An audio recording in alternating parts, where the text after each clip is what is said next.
When Usain Bolt returned to his old high school in Sherwood Content, Jamaica, he expected to relive memories of his track and field beginnings. What he didn't expect was to find Mr. Thompson, the same janitor who had believed in him when others doubted, still sweeping the school hallways at 82 years old. The discovery shocked the world's fastest man. Most people in Usain's position might have offered a handshake, maybe a signed pair of running spikes, and gone on with their day. But Usain Bolt's response would set in motion a chain of events that no one, especially not Mr. Thompson, could have predicted. What started as a simple school visit would not only change Mr. Thompson's life, but also Usain's, and ultimately, an entire community. The real question wasn't whether Usain would help the man who once believed in him. It was how far he would go to repay a debt of gratitude that had been decades in the making. And when Usain Bolt decides to do something, he does it faster than anyone else on Earth. What happened next was beyond anyone's expectations. A sleek black SUV pulled into the parking lot of Waldenzia Primary School, the humble place where Usain Bolt's lightning-fast journey had begun. The afternoon sun glowed against the building's white walls, casting long shadows across the field where a young boy had once raced barefoot against his friends, unknowingly carving the path to greatness. Inside the car, Usain sat quietly, hands on the steering wheel, lost in thought. "You sure you want to do this, boss?" his driver asked from the passenger seat. Usain nodded. "Sometimes you have to go back to where you started to understand how far you've come." He stepped out of the car, his tall frame moving with the effortless confidence of a man who had once ruled the Olympic stage. But he wasn't here as a world record holder. Today, he was just Usain, the boy from Sherwood Content, coming home. The school had changed since his time. The entrance had been repainted, and a few modern classrooms had been added, but the old charm remained. Usain pulled open the door and stepped inside. The hallway smelled the same. A mix of old books, chalk dust, and floor polish, a scent that transported him straight back to his childhood. As he walked past the bulletin boards, he noticed something, an entire display dedicated to him. Newspaper clippings of his Olympic victories, photos of his visits over the years, even a large mural of him crossing the finish line, arms stretched wide in his signature pose. Beneath it, bold words read, "Run for your dreams." Usain chuckled. That's new. As he walked toward the outdoor track, memories rushed back. The place where he first felt the wind carrying him forward, the laughter of his friends as they raced across the field, the moment his PE teacher first noticed his untapped potential. Then, he saw him. At the far end of the schoolyard, an elderly man pushed a broom across the pavement, carefully sweeping away fallen leaves. His movements were slow but deliberate, full of pride and purpose. Usain froze. That walk, that posture, could it be? He stepped closer, his voice barely above a whisper. "Mr. Thompson?" The old janitor paused, straightening up slowly. He turned, squinting against the sunlight, studying the tall figure before him. "Do I know you, son?" Usain removed his sunglasses, revealing the unmistakable face of the 8-time Olympic gold medalist. "It's me, sir," he said, a warm smile spreading across his face. Usain Bolt. For a moment, there was only silence. Then, recognition dawned in Mr. Thompson's eyes. His wrinkled face broke into a wide smile, and he let out a deep, hearty laugh. "No way," he said, shaking his head. "Little Bolt? The skinny kid who couldn't sit still for 2 seconds?" Usain laughed, stepping forward. "Not so little anymore, Mr. Thompson." Before the janitor could react, Usain pulled him into a firm embrace. The old man felt fragile in his arms, much smaller than the strong figure Usain remembered from his childhood. When they pulled apart, Mr. Thompson wiped at his eyes, his voice cracking. "Boy, you don't know how proud I've been of you," he said. Usain's smile faltered slightly as he looked at the broom in Mr. Thompson's hands. "You're still working here? Somebody's got to keep the place clean," the old man replied with a small shrug. "School needs sweeping." Usain's chest tightened. This man, who had been there in his hardest moments, who had encouraged him when he doubted himself, was still working full-time at 82 years old. It didn't sit right with him. At that moment, Usain Bolt, the man known for his speed, his confidence, and his competitive fire, made a decision. He didn't know exactly what he was going to do yet, but one thing was certain. Mr. Thompson's life was about to change. As Usain stood face to face with Mr. Thompson, he couldn't shake the disbelief. "How long have you been working here, sir?" he asked, glancing at the old man's broom. Mr. Thompson wiped his hands on his faded blue work pants. "Started in '75. That makes it, what, 47 years now?" "47 years," Usain repeated, shaking his head. "And you're still here, cleaning up after the kids?" Mr. Thompson chuckled, tapping the broom handle against the ground. "They make the mess. Somebody's got to clean it." Usain wasn't laughing. The weight of the moment pressed down on him. He remembered being 12 years old, sprinting barefoot across this very schoolyard, being scolded for running in the halls, staying late after practice because he hated losing, even against himself. And through it all, Mr. Thompson had been there.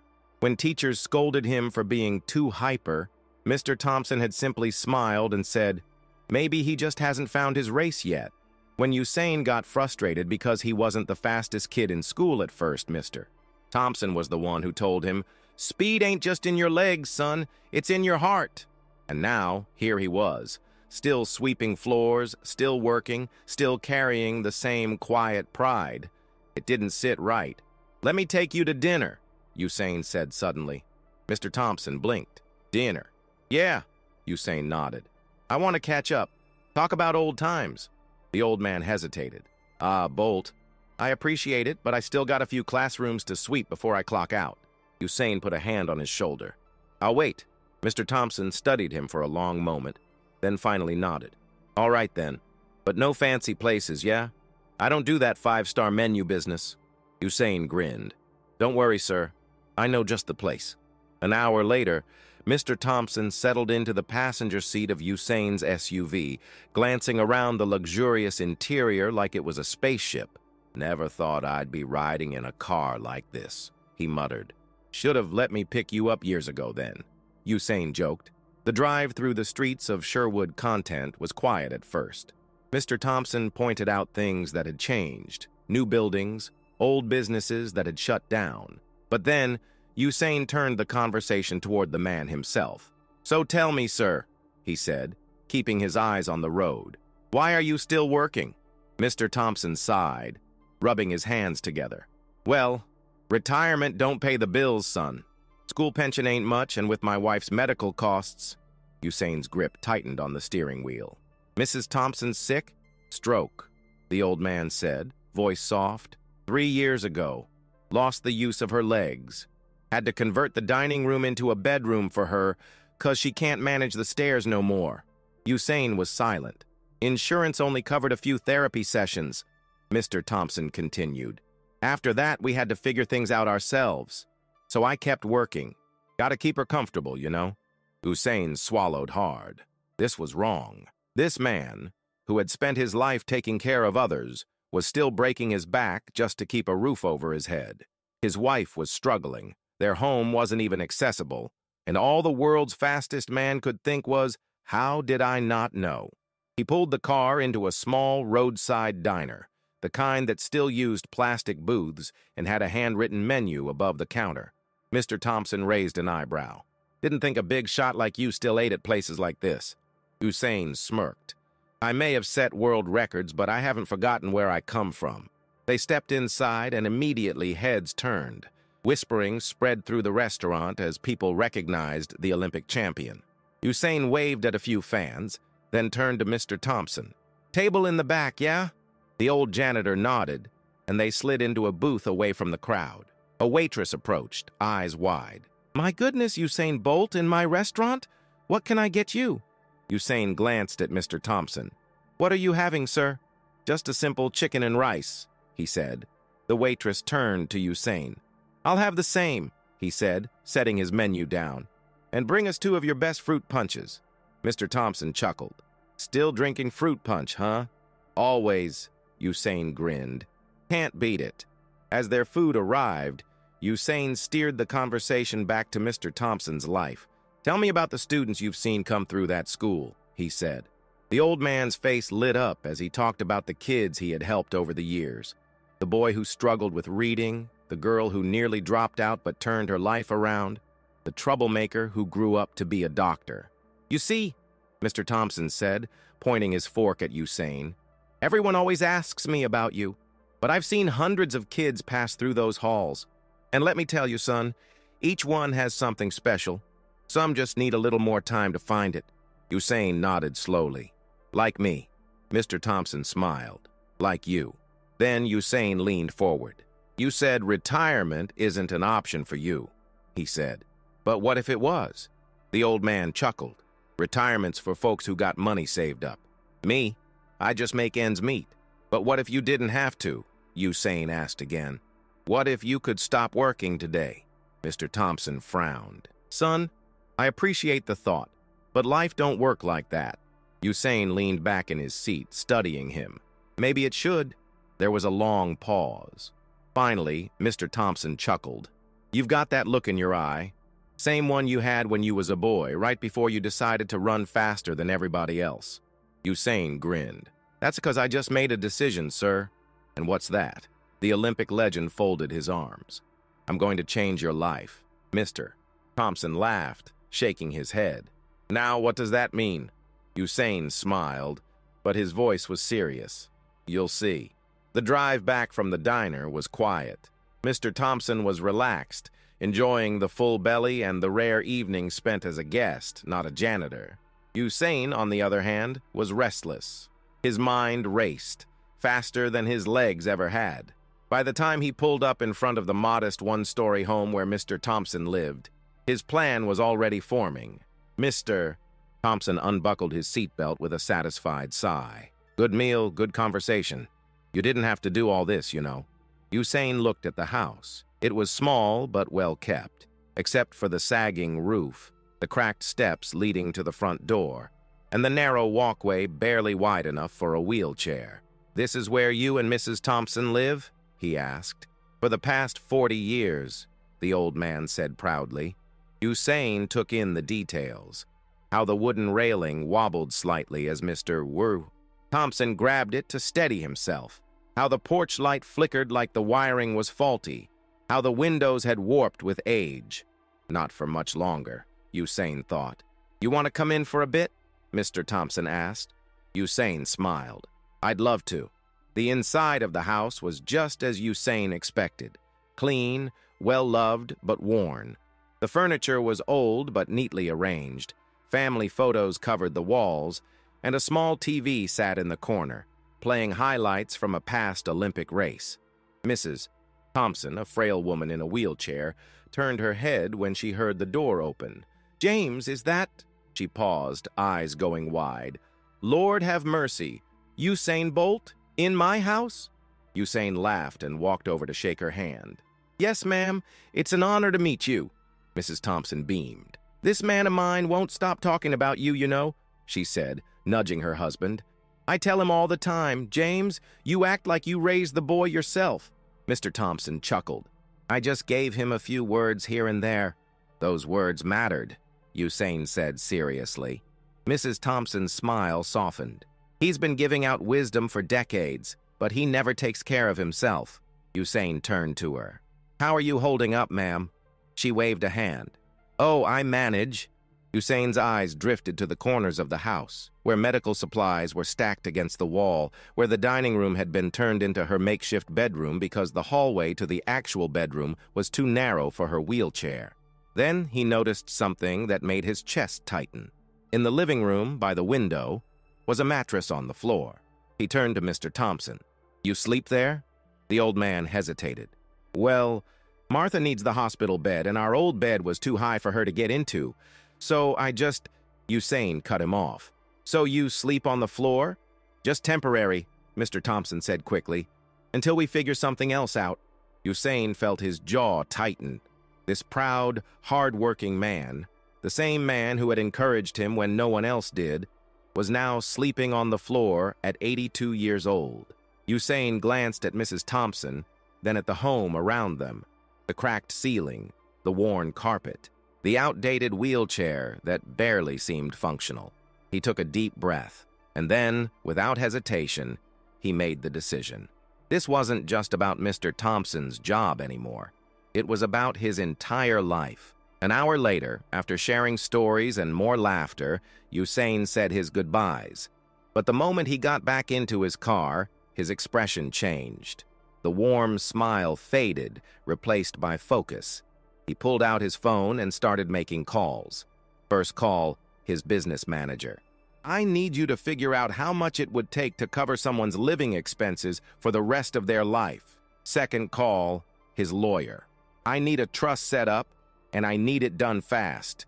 Third call, a construction company in Sherwood Content. "I need a full home renovation top to bottom, and I need it done in 7 days." The contractor laughed. "Mr. Bolt, sir, that's impossible." Usain's voice was calm, but firm. "Nothing's impossible. Find a way." Fourth call, a medical supply company. "What's the best wheelchair money can buy? One that's light, strong, and fully electric." Fifth call, a therapist. "If someone has a stroke, what kind of in-home equipment would help them recover?" Call after call, the plan started coming together. By the time Usain arrived back at his hotel, he had lined up everything. The house would be rebuilt.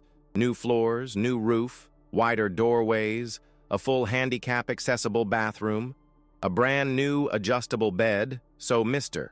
Thompson would never have to sleep on the floor again. A trust fund, enough money for Mr. Thompson to retire immediately. A full-time nurse, so Mrs. Thompson wouldn't have to struggle alone. A special surprise, something that would make sure Mr. Thompson's impact was never forgotten. And the best part? It would all be done while the Thompsons were away on a surprise vacation. Usain grinned. If there was one thing he knew how to do, it was move fast. And this was a race worth winning. Usain barely slept that night. His mind buzzed with the details of the plan, who to call next, what needed to be done, and how to keep everything a secret. By 6 a.m., he was back on the phone, setting things in motion. But he knew one thing for sure. He couldn't do this alone. This wasn't just about renovating a house. It was about honoring a man who had spent nearly half a century serving others. It was time to bring the community into the race. By 10 a.m., Usain stood in a quiet corner of a local cafe, a private meeting already underway. Around the table sat a team of people who were about to change Mr. Thompson's life.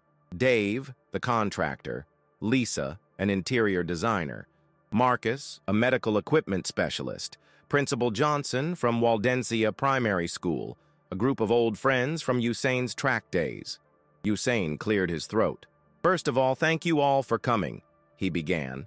"What we're about to do isn't just a renovation. It's a homecoming. It's a way to show a man who has spent his whole life giving that it's his turn to receive." The table was silent, hanging on his every word. Usain tapped his phone, pulling up photos of Mr. Thompson's house, the sagging roof, the narrow hallways, the mattress on the floor. Lisa covered her mouth. "He sleeps on the floor?" Usain nodded. At 82 years old, a heavy silence fell over the room. "That's not right," Marcus muttered. "It's not," Usain agreed, "which is why we're going to fix it." Then he laid out the plan. Step 1, the distraction. Principal Johnson would arrange a week-long beach vacation for Mr. and Mrs. Thompson under the pretense of a community service award for his years of dedication. Step 2, the transformation. Dave and his team would gut and rebuild the house in 7 days. New floors, new walls, a brand new roof. Lisa's crew would redesign the interior to be fully handicap accessible. Marcus would install top-of-the-line medical equipment, a fully electric wheelchair, a therapy station, and a new adjustable bed. Step 3, the legacy. The school would dedicate a Mr. Thompson scholarship for students who exemplified hard work and kindness. The gym would feature a plaque in his honor. A secret final surprise was already in the works, but Usain wasn't ready to reveal that yet. When he finished, the room was buzzing with energy. "This is incredible," Lisa said. "Count me in," Dave nodded. "I'll make sure the vacation is set up," Principal Johnson added. Usain clapped his hands together. "Then let's move fast. By noon, Principal Johnson called Mr. Thompson into his office. "James, we have some big news," he said with a wide grin. Mr. Thompson sat down, wary. "What kind of news?" "You've been selected for a community service award," the principal announced, "for 47 years of dedication to this school and the students." Mr. Thompson frowned. What now?" "As a thank you," the principal continued, "we've arranged a fully paid vacation for you and Mrs. Thompson, a full week at a beachfront resort in Montego Bay." Mr. Thompson laughed. "Sir, I appreciate the thought, but I can't just up and leave work for a whole week." Principal Johnson leaned forward. "James, after 47 years, don't you think you deserve 1 week off?" Mr. Thompson hesitated. "Well, I suppose if Martha's up for it." The principal smiled. "It's already booked. You leave Friday." That evening, Usain gathered a larger team at the school gym.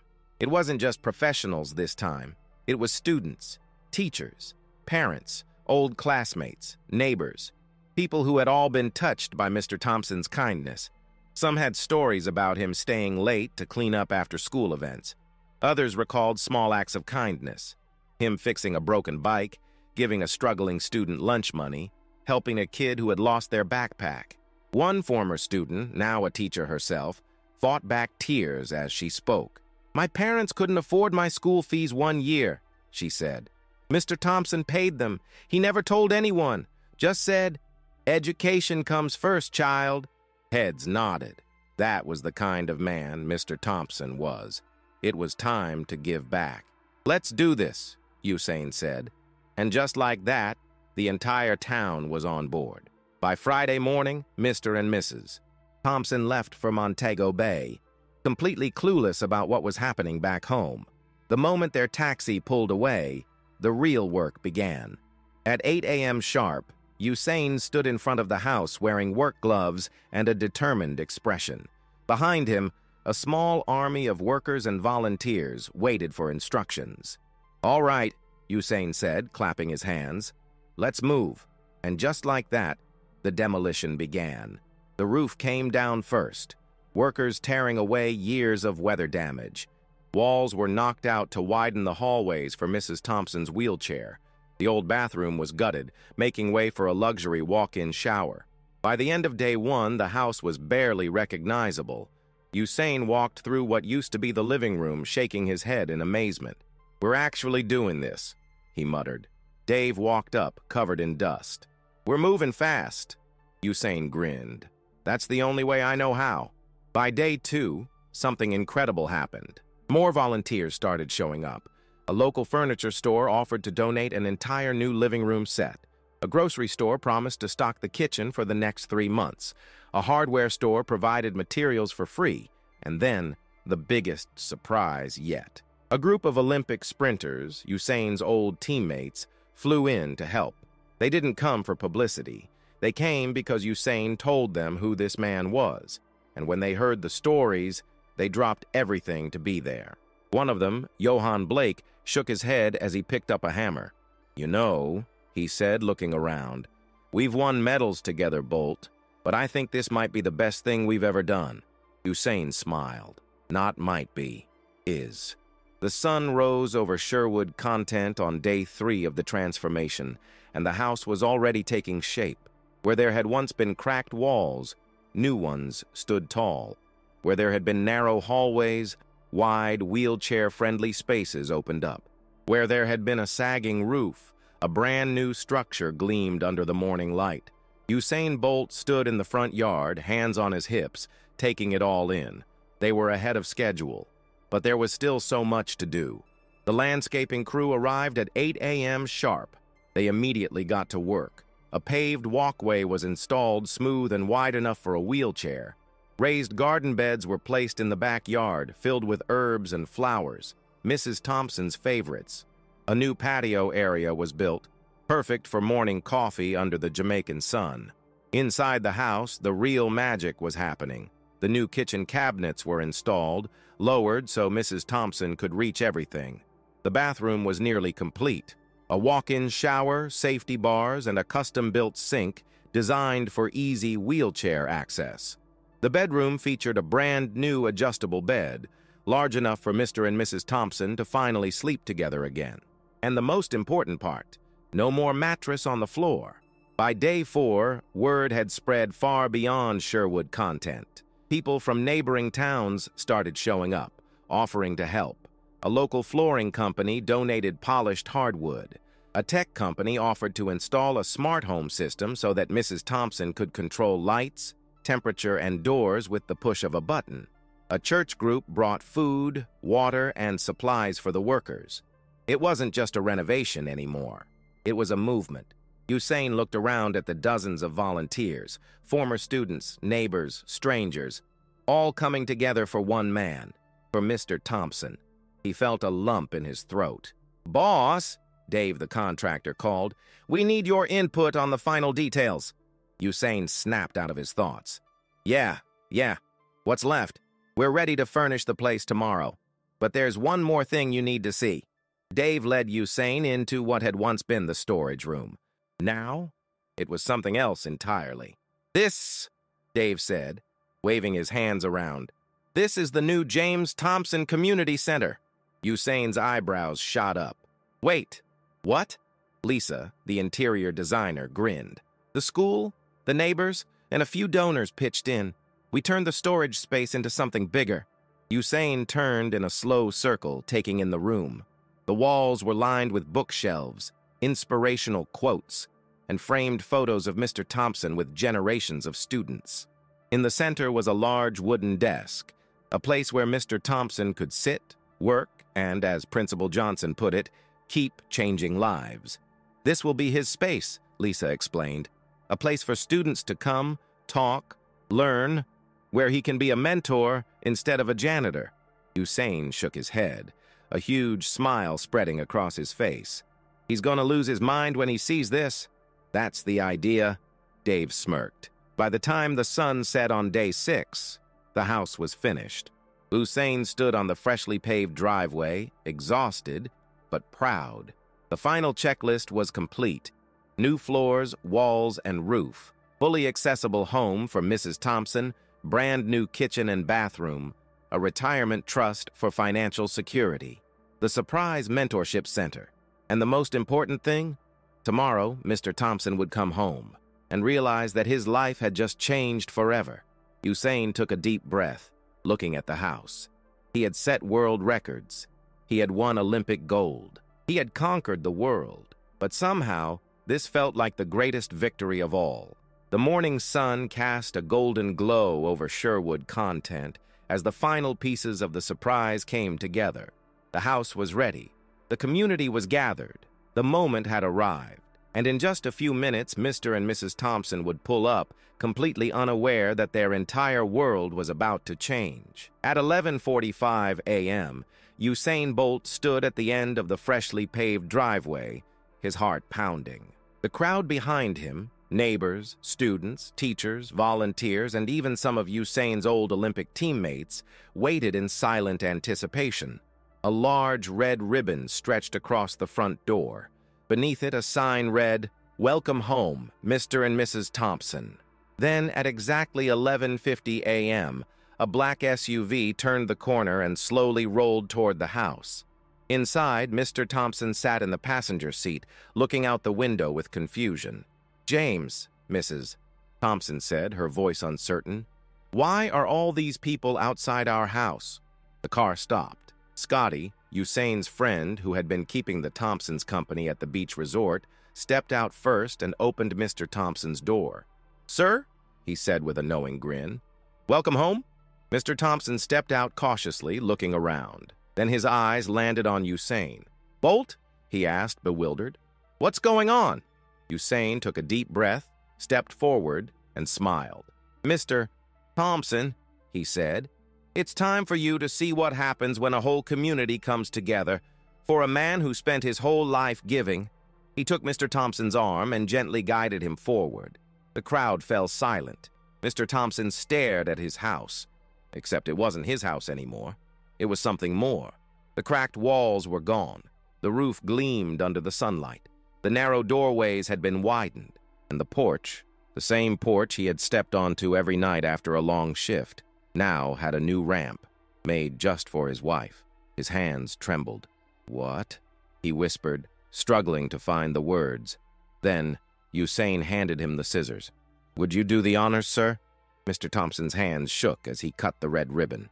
The crowd erupted in cheers, but the surprises were just beginning.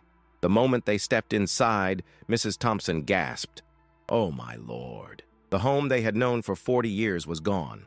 Instead, it was a new space, beautiful, open, and designed just for them. The new floors gleamed. The walls were freshly painted.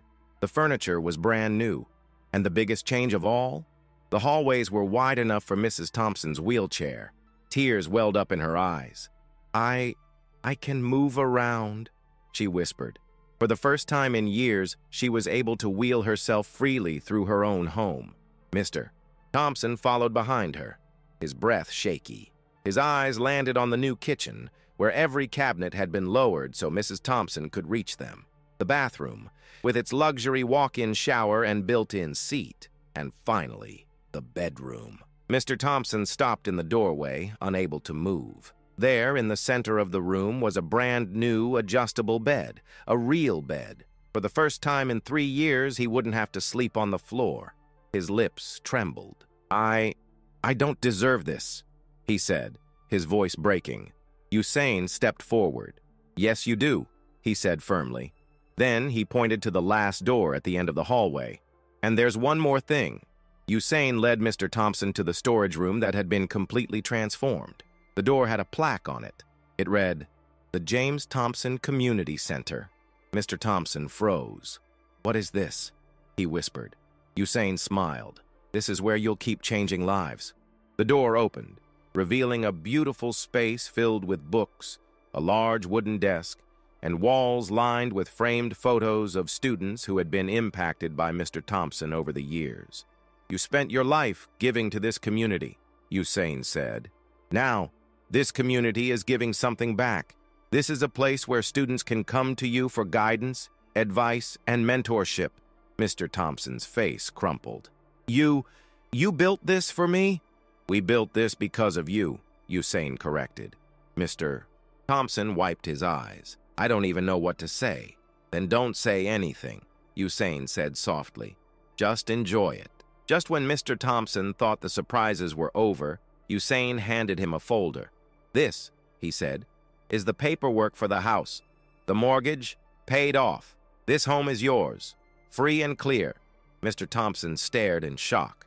"And this," Usain continued, handing him another document, "is a retirement trust. You'll never have to work another day in your life. Every expense, your bills, Mrs. Thompson's medical care, it's all covered." Mr. Thompson clutched the papers in his hands, his chest rising and falling in uneven breaths. Usain put a hand on his shoulder. "You believed in me before the world did," he said. "You opened a door for me. Now, I'm opening one for you." Tears spilled down Mr. Thompson's face. Then, without a word, he wrapped Usain in the tightest embrace of his life. The crowd outside cheered. A man who had spent decades giving to others was finally receiving. And for the first time in his life, he let himself accept it. That night, as the celebration died down and people began to leave, Usain and Mr. Thompson sat together on the new front porch. The sky was filled with stars. "You know," Mr. Thompson said, voice thick with emotion, "I always told my students, you might just be sweeping floors today, but you never know whose life you might change." He looked at Usain. "I never thought that life would be yours." Usain chuckled. "And I never thought a janitor would change mine." They sat there in companionable silence, watching as the town slowly fell asleep.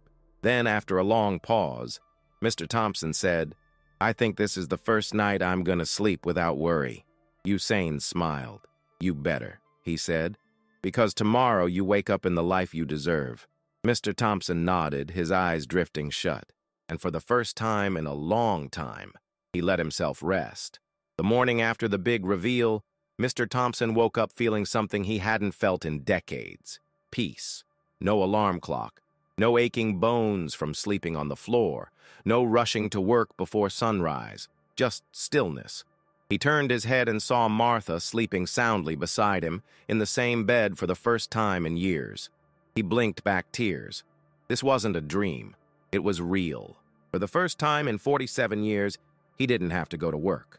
And that was the strangest feeling of all. By mid-morning, Mr. Thompson was sitting at his new kitchen table, sipping a fresh cup of Jamaican Blue Mountain coffee, when there was a knock at the door. Martha wheeled herself over and opened it. On the porch stood Usain. "Morning, sir." Usain grinned.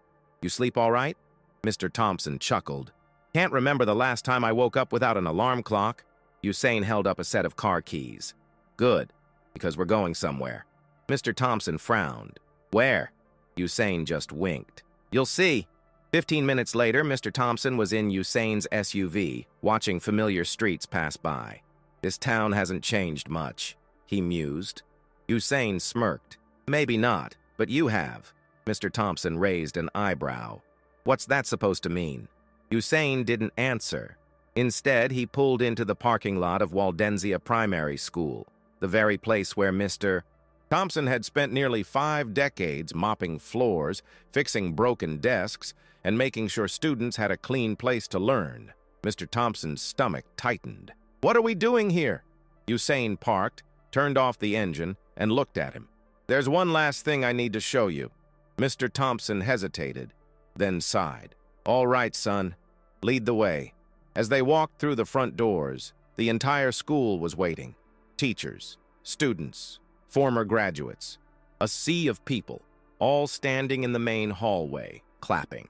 At the front of the crowd stood Principal Johnson, wearing a proud smile. "James Thompson," he announced, "for nearly half a century, you have served this school with dedication, kindness, and love. You have shaped generations of students, expecting nothing in return, and today we are here to thank you."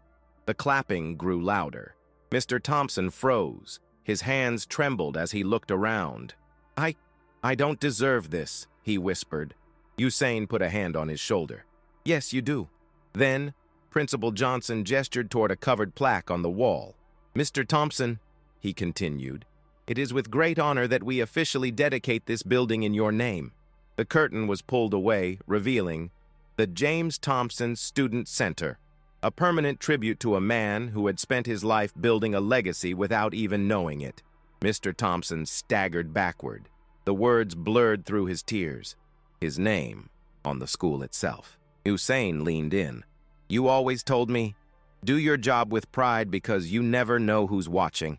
He gestured at the students, teachers, and alumni gathered in front of them. "Well, sir, turns out a lot of people were watching." The room fell silent. Then Mr. Thompson covered his face and cried. After a long moment, Mr. Thompson wiped his eyes and stepped forward. I don't know what to say," he started. "I've never been one for speeches." The crowd chuckled softly. He looked around at the students, some as young as 6, some high school graduates who had come back just for this moment. "I spent my life thinking my job was just to clean up messes," he said. "But standing here today, I realize I was doing something else." He swallowed hard. "I was helping build futures." The room was silent. Then he smiled through his tears. "And if that's the legacy I leave behind," he turned to Usain, "then it was all worth it." Applause erupted. Students cheered. Teachers hugged each other.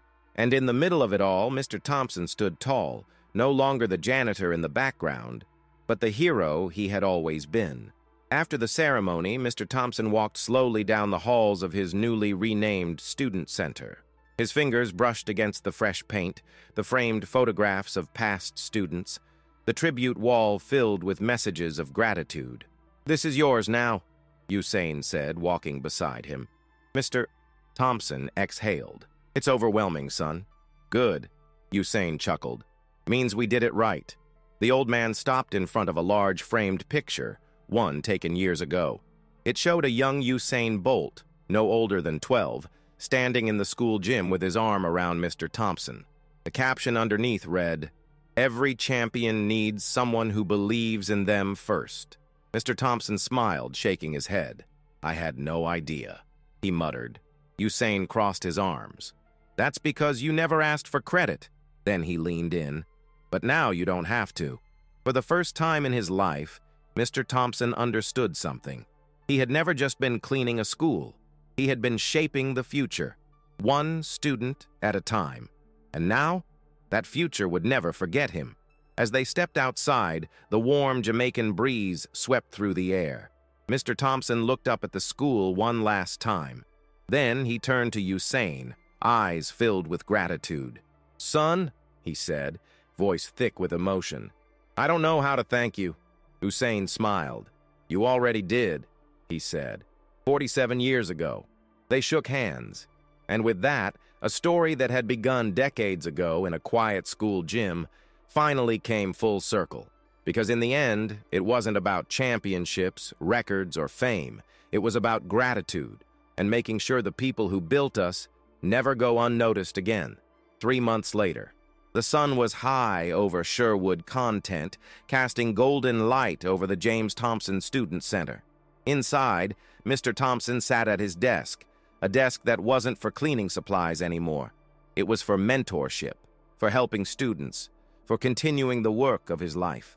In front of him sat a nervous 12-year-old boy, shifting in his seat. "I don't think I'm smart enough for high school," the boy mumbled. "I don't know if I'll make it." Mr. Thompson leaned forward, his voice warm. "Son," he said, smiling, "let me tell you a story." And just like that, the cycle began again. Across town, Usain Bolt stood outside Mr. Thompson's house, watching as a nurse helped Mrs. Thompson into her brand-new wheelchair. "She's doing better every day," Mr. Thompson said, joining Usain on the porch. Usain nodded. "She looks stronger." "She is." Mr. Thompson grinned. "She finally gets to enjoy life again. And so do I." He looked at his home, the wide doorways, the wheelchair ramp, the raised garden beds where his wife now spent every morning planting flowers. Then he looked at Usain. "You changed my life, son." Usain shook his head. "No, sir. You changed mine first." The old man chuckled. "Guess that makes us even, huh?" Usain smiled. "Not even close." It started as a small idea, a simple act of gratitude. But what Usain had done for one man turned into something much bigger. Within a year, the James Thompson Foundation had helped build 5 more homes for retired school staff in need, provide scholarships for over 100 students across Jamaica, fund mentorship programs in underprivileged schools. The story went viral. Athletes, celebrities, and even government leaders started funding similar projects in their own communities. It wasn't just about honoring one janitor anymore. It was about changing lives everywhere. 1 year later, Usain stood on the track, not as a competitor, but as a coach. Behind him, a group of young sprinters, all from Sherwood Content, prepared for their first international competition. And in the stands, Mr. Thompson sat proudly, wearing a Jamaica track jacket. Usain walked over to him. "Nervous?" Mr. Thompson asked. "For them?" Usain chuckled. "Nah," Mr. Thompson smirked. "That's funny, because I remember a skinny kid who used to be terrified before every big race." Usain laughed. "And I remember a janitor who told him to believe in himself." The whistle blew. The young runners exploded off the starting line. Mr. Thompson leaned back in his seat, watching the next generation take off. And for the first time in his life, he wasn't watching from the background. He was front and center, right where he always belonged. As the race ended and the crowd cheered, Usain turned to Mr. Thompson. "You ever think about what would have happened if you hadn't given me those words that day?" Mr. Thompson smiled. "No," he said, "because I never had a doubt." Usain exhaled, shaking his head. "Some people never get to meet their heroes," he said. Mr. Thompson raised an eyebrow. "And?" Usain grinned. "I got lucky. Mine was a janitor." They laughed. The camera panned out. And as the sun set over Jamaica, 2 men sat side by side, the fastest man in the world and the man who helped him believe he could be. Because in the end, every champion needs someone who believes in them first.